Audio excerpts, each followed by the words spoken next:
Welcome to the WA Property Q&A, the podcast where I explore the ins and outs of buying property in Western Australia.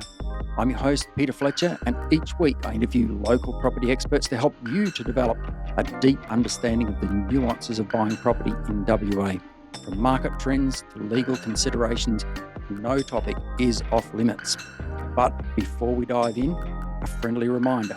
While we provide valuable information, it's important to note that nothing discussed in this podcast should be construed as personal investment advice. Always remember to seek the appropriate professional advice for your specific circumstances. Now, let's get started and unlock the secrets to successful property buying in WA. Well, welcome, Michelle Rigg. Hi, Peter. I've been waiting for months to get you on the podcast. Oh, I didn't know I was so booked out and so popular. You know that you... Oh, my God. And so for those who don't know, Michelle is the General Manager, is that right? That's right. Yeah, of RentWest. RentWest manage about 1,800? 2,000, we've just clicked over now. Oh, congratulations. Yeah. That is a big milestone. It is. No, we're really happy with that. 2,000 managements. Jumped over, yep. Wow, that is awesome. Did you have a party for your 2,000th property? Well, no, we've just kicked over, but we've had a bit happening. You know, we've changed programs and onboarded some new team members and everything. So, but I think next couple of weeks we'll be doing some celebrating. Yeah, fair enough. Now, I just wanted to get the Michelle Rigg story. Ooh. Where did real estate start, property management start? 1987, straight out of Secretarial College. 1987. I know. Worked for a small agency in Inglewood, or Mount Lawley, Russell Realty. Mm-hmm. And then I moved over to JJ Burns, so some people would remember Jim Burns. Jim Burns, yes. Yes, and worked there and progressed my career up through. I've been a business owner, been a partnership of multiple offices at one time, and then. So where was that? We had Century offices in Bayswater, Allenbrook, Bullsbrook, North Perth. Did you say Century 21? Yeah, okay. Yeah, myself and John Van was my partner, business partner. Yeah. Yeah. So it's been a journey, and then I did a great time up with the Harcourts Alliance team up there with Ben Benacki and his team, and then parted ways with them. And my final journeys ended me with Suzanne Brown at RentWest Solution, and I'm absolutely loving it. About to tick over my 10 years come the end of this year. Long service leave? Oh, that's holidays, isn't it? Yeah, I've got planning a big holiday next year. Does Sue know about it yet? She does. Well, we were supposed to go this year, but unfortunately, my partner broke her ankle, so we postponed it. Yeah, okay, yeah. So, yeah. And so you spent some time with Ben Benacki and Harcourts Alliance. They are a pretty slick operation. They are. And Sam Riley's been doing a great job up there with their property management team, and they've grown exponentially since I've been with them. So, no, they're doing great. And you've always specialised in property management? Property management is me. I've never sold a place in my life. Haven't you? And it's not for me. I love property management. But really, actually, I love working with the people in property management, empowering them and looking at procedures in different ways, efficiencies, and just different ways that we can do property management, really, to make it easier for the property managers and the owners, tenants, everybody that we deal with. That's what I love about it. You guys have, since the start of RentWest, I've looked at you guys and I've thought, you've just got something special going on at RentWest. Like it's a special culture. How do you describe it, and how do you get there? Well, we have expectations. I hate the word KPIs. We have expectations of, your rent arrears and all that stuff, but really our key point that we gauge how our team's performing on is the experiences that we create. So our whole philosophy is about creating great experiences for ourselves, everybody that we touch, people looking for houses, new owners looking at investment properties, our owners, our tenants. Just it is focused around giving a great experience, and you can actually give a great experience even when you're evicting somebody because they've been a bit of a knobhead. And we've actually had great responses back from people like that who are appreciative of being treated respectfully and as a human, rather than some of the other, template emails, and that can be very direct and inhuman, and so our focus is all around that human side, the feelings and everything, but it is about when you can give great experiences, then you get those, good thoughts and feelings back yourself, and that's what our whole philosophy is about. Why don't you like KPIs? Look,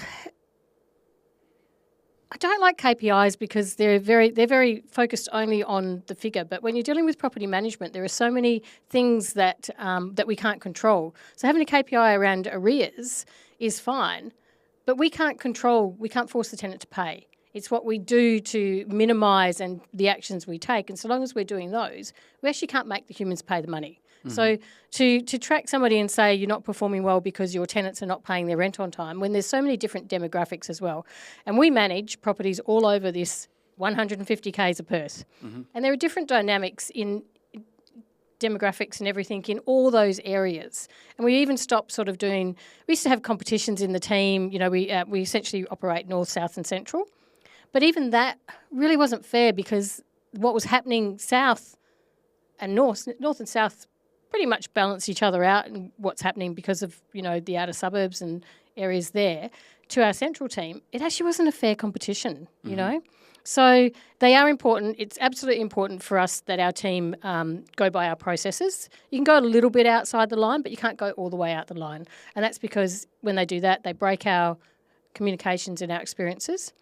And they also break it down the line for the other really important people that are involved in all those workflows as well. So those things are really important for us that, we consider. But so we do have expectations, but we don't penalise somebody for the other human not doing what they're supposed to do. If that makes sense. When you say processes, so your processes are pretty well structured, are they? Yes, we do. We do have. We use Airtable for our workflow processes, which is great. It gives us automations and everything like that. But it is really important that they flow through because we have a fantastic team in the Philippines that do most of the back-end admin work for us. So it's really important that everything flows through and people get the triggers at the right time that they need them to do their jobs. So you use Airtable and you use your trust accounting software concurrently? Yes, we do. So I've just done a journey of looking at all the software programs, and they're all working on checklists and workflows, but probably that's one of my little frustrations with the software companies, that none of them have got there yet. None of them have got there to the point where, the Airtable platform that we're using gives us flags and triggers that just tells the property managers, this is what I have to work on today. So we focus on working in a brain-friendly way. And when the humans have to remember to change settings or, filter things and all that, when their minds are really, really busy, it just doesn't work. And then they're just looking at this overwhelming list of tasks that half of them may not necessarily need their attention right there and then. So the Airtable platform gives us those things saying, you've got 5 vacates that need your action today. There might be 10 vacates on there, but these 5 are the only ones that need your action, And it does it in a way with some automation and just some simple things, whereas the workflows on the other programs need more work. And look, we've just transitioned to Kolmeo, and Kolmeo has its requests and everything. And so now we're going through that process of seeing what do we bring back to just requests, what do we bring to Airtable. But without that automation, we will still progress with Airtable. So how does it... So your property managers, the day-to-day property managers, assistant property managers, are they in Airtable and in Kolmeo like at the same time? Or do you have one team in Airtable and another team in Kolmeo, or how does it work? So the reason I ask this, Michelle, is a bit of background. We had in the settlement agency side of our business, we were running something similar to Airtable, which was teamwork, and we were running Sets Plus. And my team found it incredibly difficult to run the two side by side. They were kind of like, just let's do it in one spot. Yeah, so the way we've set up Airtable is that the property managers don't actually need to go to the property management platform to do things, only if they were going to email from that platform. But we still use Outlook as our core platform. Mm-hmm. So the way we set it up, they can do a whole vacate workflow and just sit in that Airtable card. They might have to go to Kolmeo just to look at to pick up a rent paid to date or something like that. But essentially it's all there, and the information they put in there gets triggered across, and our wonderful admin team then fill in the blanks over on the other platform. So we're very much, trying to reduce the platforms we're on, but we can't do that until they're doing what we need them to do. So we try to streamline our work so that they're not switching in and switching out a lot. Mm-hmm. Mm. It must have been. You spent a lot of time building those systems, I imagine.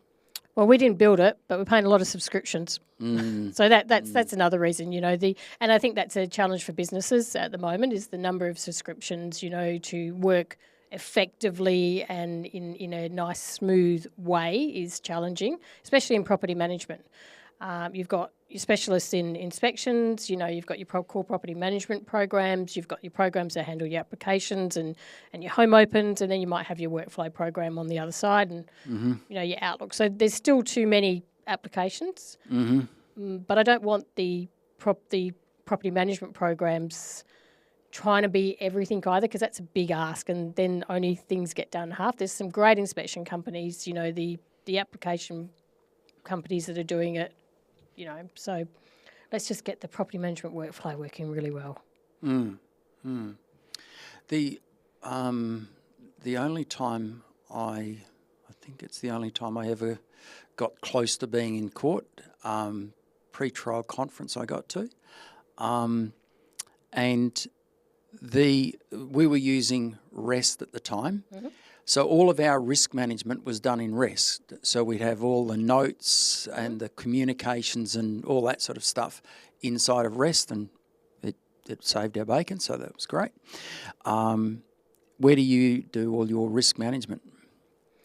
Well, they're either on the Airtable workflow, so they're all in that card, or if we're doing a request in Kolmeo, they're all there. So it's actually they're in the area where they need to be. And because we operate out of essentially 3 mail accounts, North, South and Central, and we don't delete it, we've set it up so that it goes to the archive delete, but nothing ever gets deleted. So we can actually suck out emails for wherever a day. So I'm comfortable with that. We know where all our communications are, and that we can access the information that we need. How does your emails work? Our emails? Yeah.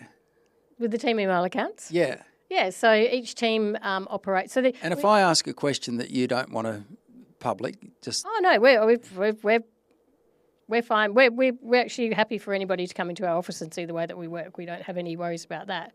So each of our team have an Office 365 account, because that's pretty critical in subscriptions and everything like that. So they use, and some of the programs, obviously you can't just have one sign in. But as far as our clients go, and our software program is set up like this, so that the email that goes out to our clients is South, North or Central.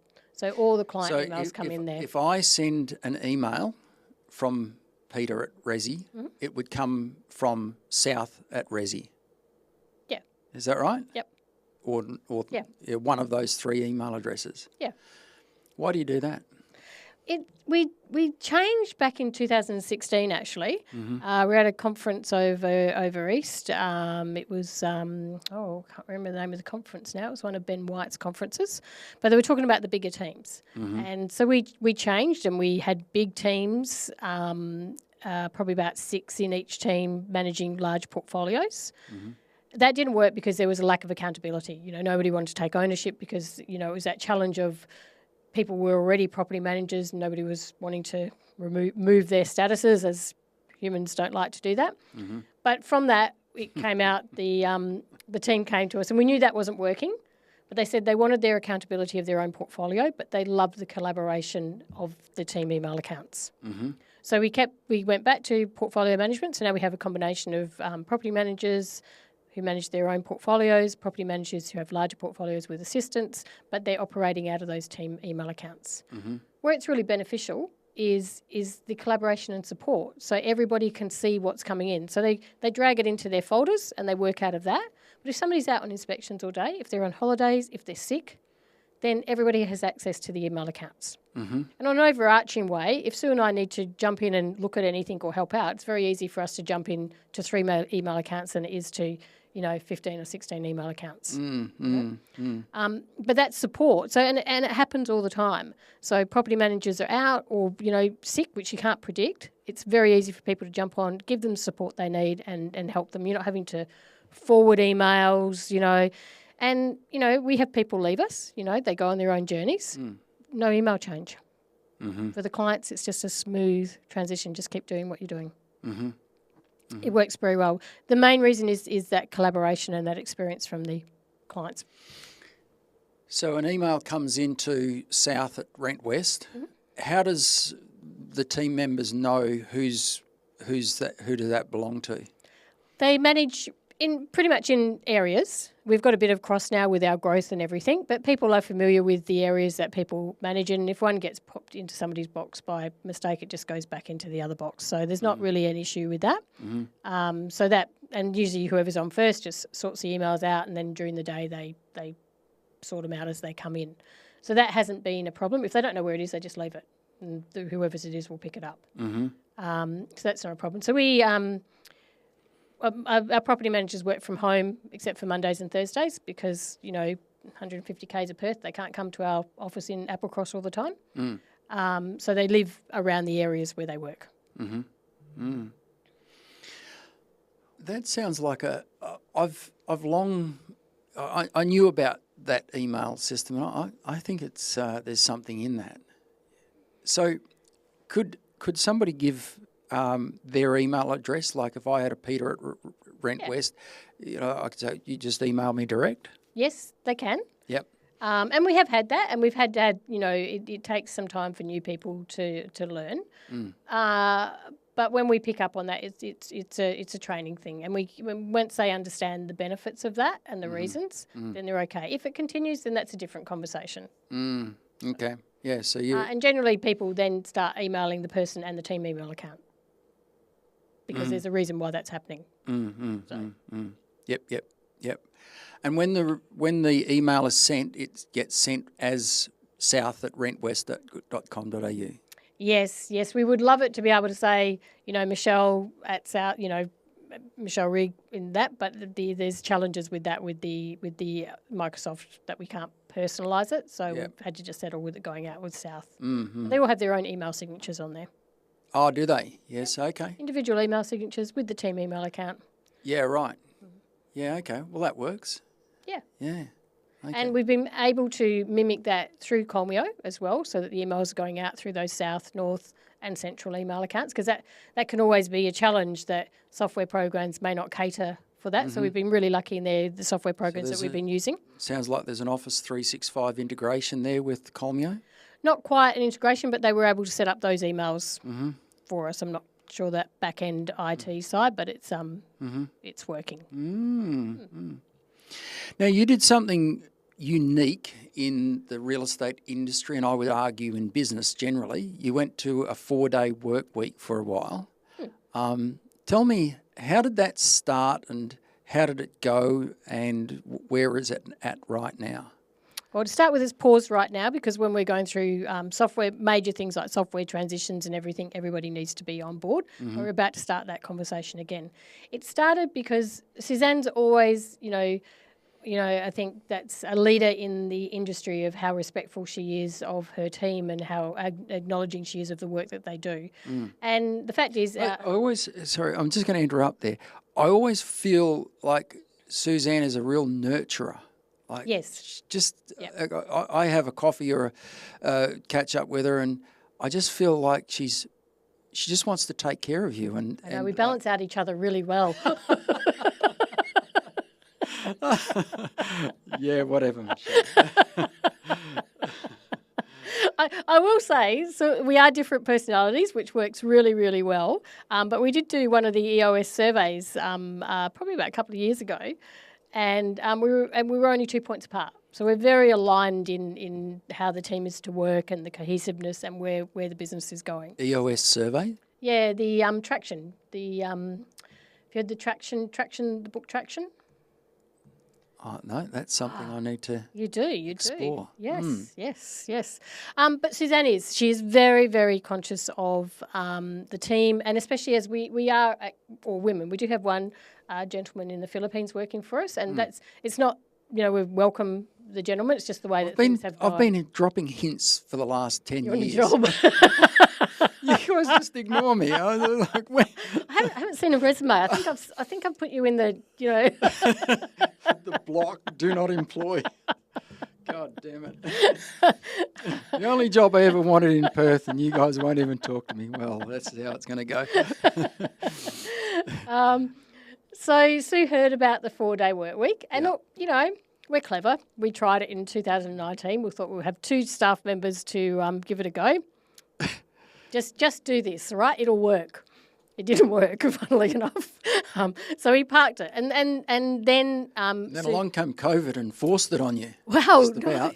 then came the global trial of the 4-day work week, and so we actually paid for the world trial, for the global trial, and I think what I learnt in that is that in anything that you do, you actually need to take the time to find out how it's going to work and learn about the things that you need to do to set it up for success. Mm-hmm. So the 3 months prior to us, well, it was probably 6 months prior to us going on the trial, we did webinars, we did workshops with the people from the 4-day work week trial, and we found tips of efficiencies, and it's like, it's those aha moments saying, that's what we should have done. Not just, off you go, just fine-tune your work, change your calendar, you'll be fine.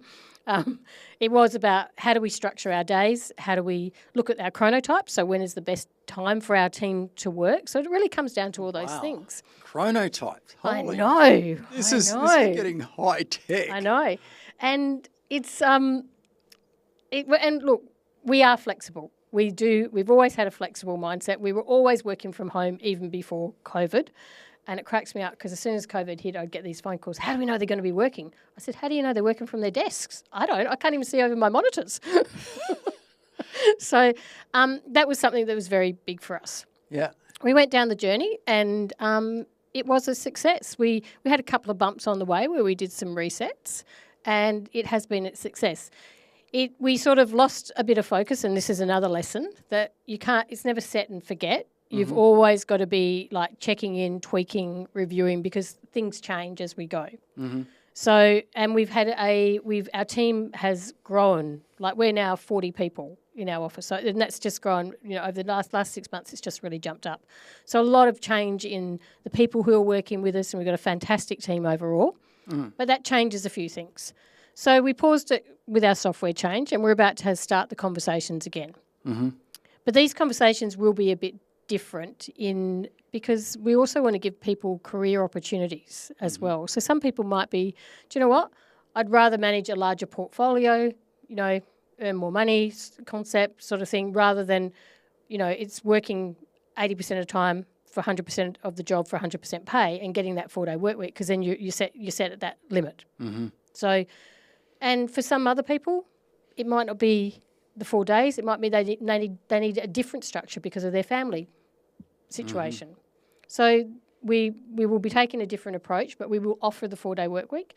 We will offer the ability for somebody to perhaps, take a different approach with their career. We'll also talk about different other flexibilities. Mm. How do you manage conversations that go, well, she's doing that many properties, working 4 days, and I'm doing this many properties. Why aren't I? And well, each conversation is an individual conversation with the people, but we are very open. Everything's an open book. We were having these sessions called Our Space, where a team would make lunch, and Sue and I'd sit there and we'd say, "Ask us any questions."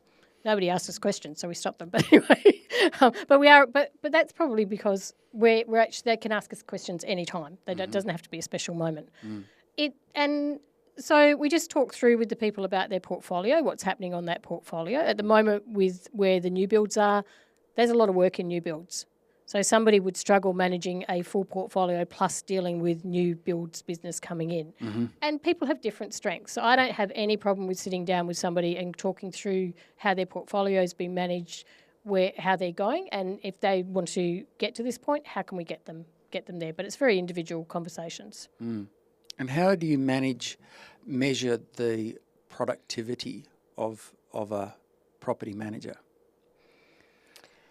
I won't say we've got that down perfectly because there's so many different areas of communications coming in. It's very hard to track, phone calls and how many interruptions they're getting and all that. But for us, those team email accounts are a good indicator, as well as our workflows and what's happening on the property management software programs.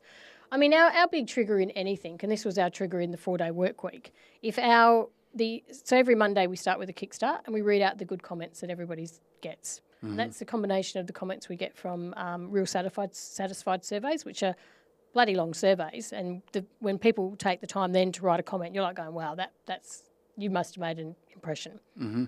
We encourage the team to share the ad hoc ones, which are my favourite because it hasn't even been prompted. When those things stop or we start to get some phone calls coming in with some grumples, that's when we say, right, what's happening? Because that's our trigger, our customer experience. Mm. And we sit down with that person and we talk through it and we just find out what's going on. Mm-hmm. Then, of course, there's the underlying, like the more, I guess, what you'd come under the umbrella of the KPI figures that people monitor. So we do monitor them. It's not that we don't, but our focus is about the experience that we're giving. And when you're giving a great experience, you're communicating with people, all those things sort of fall into place anyway. Mm-hmm. Okay, so that's from a customer experience point of view. What about from a financial performance point of view? Would you measure like the income coming in from a portfolio as a sort of unit of? Well, now we will be because we can get those figures. On our previous software program, getting those figures was a bit of a challenge. Mm-hmm. So now with the reports coming from Kolmeo, we can actually drill it down to the actual portfolios. You couldn't get that before? No. See, I think that in any sort of business, any sort of software, that's one of those things that, I need to know how much is Michelle Rigg contributing to this business. Because you often hear people going, oh, I'm so busy, I'm snowed under and all that sort of stuff.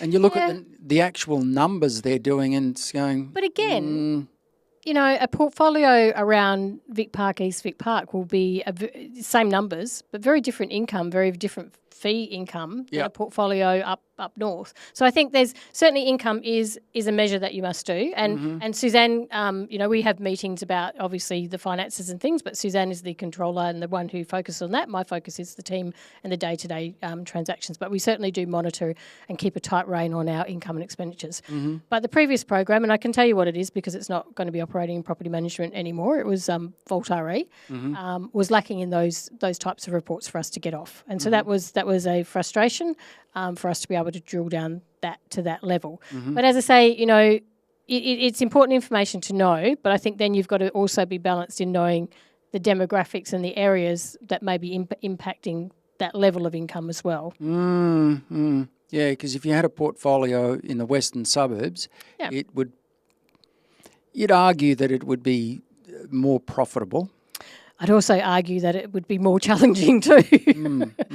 So that's why I'm saying, it's just one signal.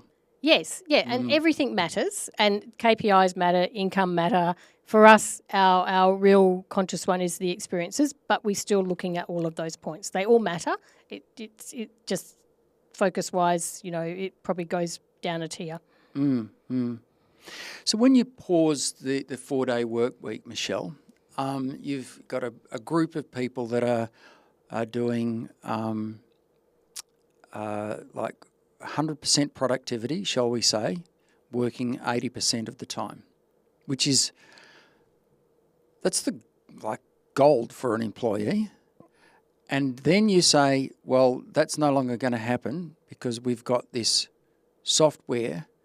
Now you're effectively saying, well, we want you to do 120% of productivity That is 100% of what you're doing, plus do this other stuff, and we're not going to pay you any more.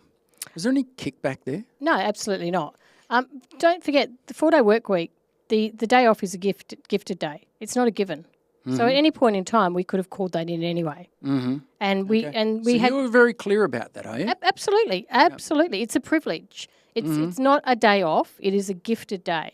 Mm-hmm. And it goes right through to our receptionist. And our receptionist had to come in because whoever was covering her was sick. Said, got to come in. Got nobody else. Mm-hmm. Yep. Mm-hmm. And when we rolled it out, we said to the property managers, right, Mandy, our receptionist needs to be in this. It can't just be you guys. So how are we going to cover her day? Mm-hmm. So they do half a day once every 3 months, I think, to cover it. And it's actually good for them to be on reception for that time. Mm-hmm. But we're very open with everything that we do. We didn't have a choice to change software. You know, wasn't a thing we'd planned, but it was a journey that we had to go down, so we did. But it's an open conversation. And even during the 4-day work week, we said to the guys, if you've got a problem going on, don't let it, sizzle. Just get on the phone, deal with it. It's going to make it easy for you. So we have that with that conversation anyway. Yep. And I think that's the thing with us. We're open. The team can ask us any question. Yep. So long as it's not exposing anything personal about anybody, we'll answer it. Yeah. So, Michelle, Sue gave me this book to read once, or told me to read this book called The Speed of Trust. Oh, I haven't read that one. Oh, wow. Oh. Yeah. And I got about, 20% through it. And I think it was by Stephen Covey's son. Mm-hmm. Maybe he's Stephen Covey II or something. And I got to about 20% through it. And it was all a bit woo-woo to me. I was just like, oh. But I actually think you guys are onto something. And, I think that this mindset of, radical trust is, I think you're onto something that I'm missing. Do we have to have some tough conversations with our team? Do we have to bring some of them in and say, look, we're just going to work with you a bit closer for now, get you back on track? Absolutely. Okay. But if you can't trust the people that are working on your team, I don't know. Yeah. Are they the right people for you then? Mm-hmm. Like if you're sitting there saying, I have to watch you, you have to come to the office 9 a.m. before you go back out to home and do your inspections and things like that, are they the right people on your team? Mm-hmm. I mean, and I'll tell you what, our team are far more efficient working from home than they are in the office, but those times in the office are also so important because the connection, the team connection and everything is really important for our culture and for them as well, Mm-hmm. We have a rule, before you sit down, you walk around and you say good morning to anybody who's in. Mm-hmm. And that, number one, if you've had a shitty drive-in or your mind's offset, it starts changing. Because as soon as you start saying good morning out loud, it starts changing your mindset. And number two, you get to speak to people who are not in your team and that you don't talk with every day. So just those little things that we bring into our daily practices make a big difference. But I don't know, that thing, how do I know they're working? Well, I don't know. Like, if you really have to ask that question, then that probably poses more questions. I like your focus on experience. It's a good way of putting your finger on the pulse, and it probably picks up that issue of, well, who can I trust? Well, you can trust the person that is producing good experiences because they don't come from a vacuum. And same thing with those who are producing bad experiences, well, they're the ones you're going to sit down and, as you said, work a bit closer with. Yep. And look, it's not easy coming to an office like ours, even for property managers who have been in the industry for a while, because we have such a different mindset towards our clients, our owners and our tenants. They're both important to us. Yes, the owner pays us, but without the tenants, it's yin and yang. Mm-hmm. And we've got a number of tenants who are now our owners as well. Mm-hmm. And some owners are now our tenants, which is really interesting. But anyway, but it is. They're all important, but they're all humans. That's the thing that frustrates me. Why are we treating tenants? Why are we putting them in this box over here and treating them not like a person, and dictating to them? You'll get more out of it by being respectful, even when they're the ones being the numbnut, you know. Is the 4-day work week? Could you do a hybrid of the 4-day work week? Yep. We can have a 19-day month, or whatever that might look like. See, that's the thing. I think that's where people were 4 days, but it is the 4 days isn't for everybody. Some people just like to do their job, but like to work at their pace. The 4-day work week is you're focused, you're doing your stuff, you do. Let's face it. People are on Facebook, they're making personal calls, they're dropping into shops during your normal day, your normal work. So that's what this is about. Just focus, get your work done, then you know you've got a day to do that stuff on, right? So some people don't want to work like that. Yep. And that's why we're going down and having those conversations. We had one person who did 2 half days, and that was her family situation. So I think it's an individual conversation with the person. As I said, there's some people who say, you know what, I've got this goal in life that I want to get to this point, so I'm happy to work and get there, and then I might change my mind. There's people who with us then eventually, they have young kids and family, so their situation changes. So I think it's an individual conversation with everybody in your team. Now, we're an office set up that I could probably say that we can cater for most situations. Our trigger is it has to work for our team, it has to work for our clients, and it has to work for the person. So it's not just a one tick, it's got to tick a few boxes before those things go into play. Because it can't be somebody gets this work structure, but the burden then follows on their rest of their team. So it's got to be balanced. Now, you've just moved over to Kolmeo. We have. Tell me about Kolmeo. Kolmeo is a property management platform, obviously, but it does do things differently. It does flow money differently. It's not trustless. It does have a trust account to cater for the bonds and, things that just happen that just need to sit over the trust. They can't flow through the system. Look, I looked at all the software programs. I find that they're all pretty much on a level. They're just a bit of a one does this good, one does that good. Kolmeo was the one that ticked our boxes. And yes, we like the fact that it does do the money flow differently, and the team, the people in Kolmeo fit with our culture and our mindset as well, which is really important for us. Like all onboarding, it has its challenges, but I think we're now at the back end of that and just moving on and looking at how we can efficiently use the program. If there's no trust account, how do you deal with accounts payable? So the money comes in, what invoices are in gets paid immediately. And then if we need to ask the owner to send funds, then they can send funds to that invoice. I think one thing, and it will be interesting as marketplace change, because the rents at the level they are now pay most of the accounts as the money flows through. Your fortnightly rent's pretty high now, so they tick the boxes on most of that thing. We've had to ask, and no different than before, because we were always conscious of paying our contractors in a timely manner. So with your big invoices, it's no different than what we were asking owners to send funds, that we're asking them to send funds for now. So you ask them to send funds to you? With Kolmeo, they send it to a BPay that just goes through and pays that invoice straight away. Pays the invoice straight away. That's good. So we don't touch that money. It just goes there and goes straight out again. So one of the risks in trust accounting is that someone changes the bank account details on a supplier's invoice to their own. How do you protect against that? So there's restrictions on who can change the bank account details. And there's also reports that come out and show us all those changes as well. Okay. What's the client experience so far? Do you know what? And lessons you learn. The minority are very loud. So, we certainly had, there's always, in any changeover, and this was a big changeover because it was a different experience for our team, our owners and our tenants. The owners were receiving money a different way. Our tenants were paying their rent now by direct debit and different way. So the big change, three-way. When I look at it, and I said noise is loud, but it was only about 10 to 15% that were a bit grumbly. From owners or tenants? Mixture, both. Mixture, both. Yeah. Both. So I think, and that 10, certainly 10 to 15% across a portfolio of 2,000. That's a lot of noise. It was a lot of noise. It was, but we were good. We had great team dealing with it. Mm-hmm. Was it a bit crazy there for a while? Sure. Yep, it was.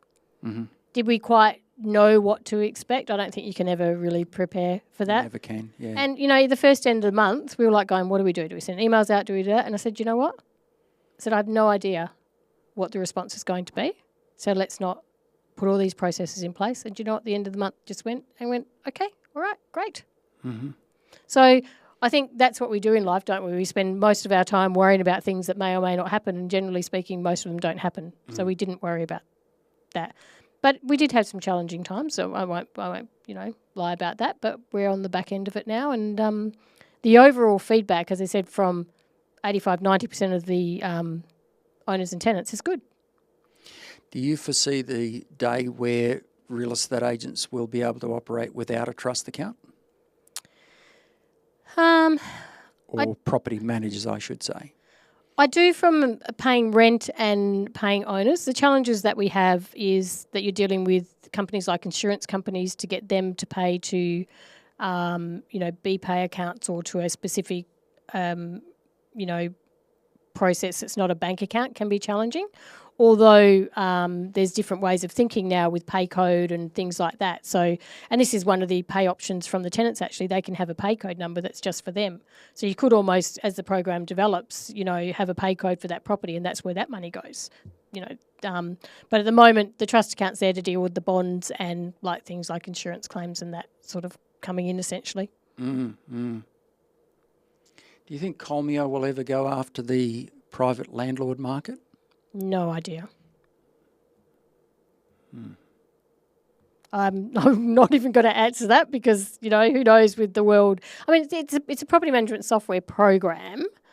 So I don't know how that would work with your sort of one owner sort of thing. I mean, if an owner had 20 or so properties, maybe. I don't know. That's not one I can answer. So what's the biggest frustration in your business now? Whew,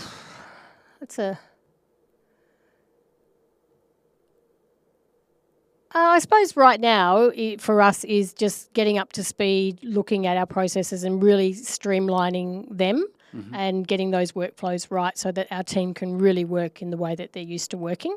It's not a frustration as such. I don't know. I mean, Sue and I had one of our meetings, level 10 meetings out of the traction book there, Peter, on Tuesday. Got to look at it. Note to self, traction book. Where we went through all our portfolios and everything, and we actually came at the end of it saying, actually, we're pretty good, So sometimes you just need to take that time to sit aside and just go through everything because it's been a pretty, full-on last couple of months with everything happening. We put on a lot of new build properties and everything, new portfolio. We brought in some wonderful new team members with another portfolio. So a lot happened in the last few months. And so now we're getting back to our basics. We're probably what we're setting now. One of the frustrations would be is that probably some of our standards, our brand standards have gone a bit wayward. So we're just bringing that all into line. We're now starting to look at the programs because this is another challenge. You've got different – if you want to use the programs really efficiently, sometimes the way they email is really against our brand, and the feel that we want to give. So that's one thing, a journey we're about to embark on. How do we bring those efficiencies in but still keep the feel and the brand intact is really important. So that's probably a frustration at the moment is that we've got things going out in different ways that don't necessarily align with our brand. That would be, so that's the journey we're about to embark on. I notice there's a lot of very big agencies rolling around in the property management space at the moment. There's yourselves, there's Exceed, there's who else is there? There's some big ones. LJ Hooker's residential City residential would have to be one of those. They're big. Yep. Yeah.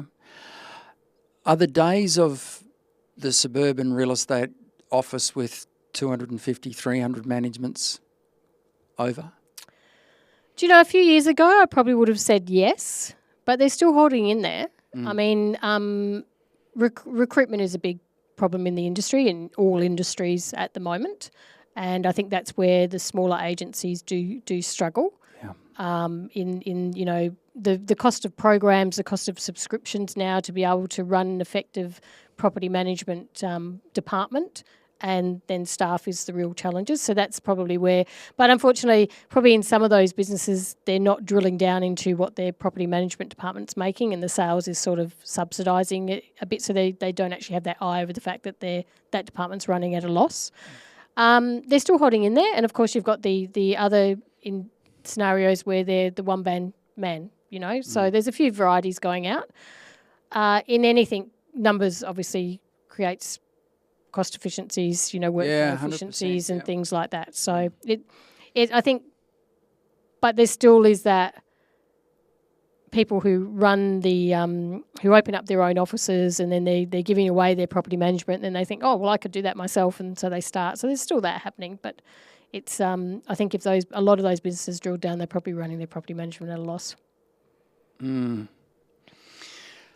So where's the industry go from here? What's on the horizon for property management? Look, the big chatter at the moment is AI, obviously, and that's a journey that we're going down with our team as well. I think to be in business, you need to take advantage of the AI, and that for us, that is being able to bring all our staff, including our fabulous admin team, up another level and use the AI to do the lower tasks or even making the complex tasks more easier, and then looking at new services. So we've been doing some workshops on that, and we're about to go down that path and bring that into our workflows. I think that's really, really important. It's not about taking people's jobs. I think people think they're going to lose their jobs and things like that. That's not the case. It's actually allowing people to work at a higher level. More interesting. Pretty much zero people want to do data entry. They want to do more creative, fulfilling work. Data entry is just there because someone used to have to do it, and now AI comes along and can probably do it for them. So yeah, I mean, obviously there's a lot of tick boxes along the way, and I think people think that the AI can just do that, but it's a learning machine. It just doesn't know everything. And if anybody's used ChatGPT and all those things, that, it will only go so far, and it still needs human interaction. Mm-hmm. I mean, we've just embarked on the journey of the AI 360 inspection reports with Inspection Express. Yep. And the girls were having a training session there, and they're a game changer. They're amazing. Put the camera in the middle of the room and it types all your words for you. Whew, fabulous. But it's always a first pass. It still needs the human to read it. Yep. And that's, I think, the key thing there. Putting guidelines in place is really, really important. And there's some great people in the industry that are there to help for not a lot of money either. If Sam McLean's one, she's running some good courses and that there. We've just done some workshops with Darwood Nord, so he's great. Yeah. Yes. Wow. Yep. So that's where we've got a little committee of AI leaders going now, and that's the path we're going down. But it has to tick those, efficiency boxes and solving a problem box to not breaking our experiences. Michelle, if someone wants to reach out to you to get your advice, to come and work for RentWest, as long as their name's not Peter Fletcher, or get you to manage a property, where would they get hold of you? They can reach out to us on our website, which is rentwest.com.au. My email's michelle@rentwest.com.au. My mobile's 0401 488 387. Wow, there you go. You just got all the contact details for one of the industry leaders. My God, that's such a gift. Michelle Rigg, thank you so much for joining us. It's been awesome. Thanks, Peter. Loved it. And that wraps up another episode of the WA Property Q&A. We hope you found our discussion valuable and gained some valuable insights into the world of property buying in Western Australia. Remember, while we strive to provide useful information, it's crucial to consult with the appropriate professionals before making any investment decisions. Don't forget to tune in next week for another exciting episode where we continue to unravel the mysteries of the WA property market. If you have any questions or topic suggestions, feel free to reach out to us. Until then, happy property hunting, and remember to seek the right advice for your personal circumstances. Thank you for listening.